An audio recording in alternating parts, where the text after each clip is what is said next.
Chicken റോളിന് വേണ്ട ingredients 2 table spoon oil പാനിൽ ഒഴിക്കുക. അത് ചൂടാവുമ്പോൾ 1 ടീസ്പൂൺ വെളുത്തുള്ളിയും 1 സവോളയും അരിയുക. അത് കഴിഞ്ഞിട്ട് ഇതിലോട്ട് 1 ക്യാരറ്റും 4 മീഡിയം സൈസ് ബീൻസും കൂടെ ആഡ് ചെയ്യുക. കൂടെ 1 മീഡിയം സൈസ് ക്യാപ്സിക്കവും കൂടെ ഒരു 2-3 മിനിറ്റ് നമുക്കിതൊന്ന് വഴറ്റിയെടുക്കാം. അത് കഴിഞ്ഞ് ബോൺലെസ് ചിക്കൻ ഒരു 250 ഗ്രാം ബോൺലെസ് ചിക്കൻ ഇതിലോട്ട് ആഡ് ചെയ്യാം.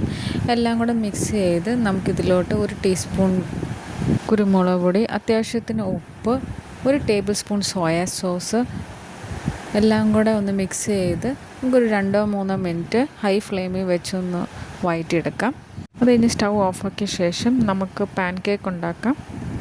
അതിന് വേണ്ട ഇൻഗ്രീഡിയൻസ് 1 കപ്പ് മൈദ, 1 മുട്ട, 200 ml വാട്ടറും കൂടെ ആഡ് ചെയ്ത് ഇതുപോലെ നമുക്ക് ഉണ്ടാക്കാം. ഭയങ്കര ടൈറ്റോ ഭയങ്കരമായിട്ട് വെള്ളം കൂടുകയോ ചെയ്യാൻ പാടില്ല. ഇതുപോലെ നമുക്ക് കിട്ടണം. ഓരോ മാവിനും ഓരോ ഇതാണ്.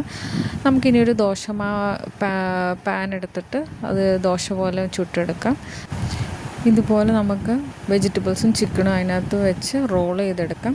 അതിൻ്റെ സൈഡിൽ ഈ സെയിം ബാറ്റർ വെച്ച് തന്നെയാണ് ഞാൻ ഒട്ടിക്കുന്നത്. അത് നല്ല ടൈറ്റായിട്ട് റോൾ ചെയ്ത് വേണം. അതിൻ്റെ എഡ്ജസ് എല്ലാം ആ സെയിം ബാറ്റർ വെച്ച് നമുക്ക് ഒട്ടിക്കാം.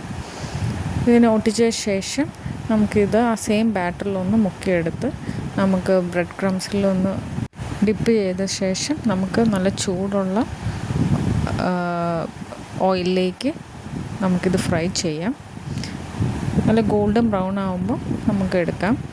നമുക്ക് സെർവ് ചെയ്യാം ഒരു പ്ലേറ്റിലോട്ട്. സോസിൻ്റെ കൂടെയൊക്കെ നമുക്ക് എടുത്ത് കഴിക്കാം. നല്ല ക്രിസ്പി ആയിട്ടുള്ള ചിക്കൻ സ്പ്രിംഗ് റോളാണ്.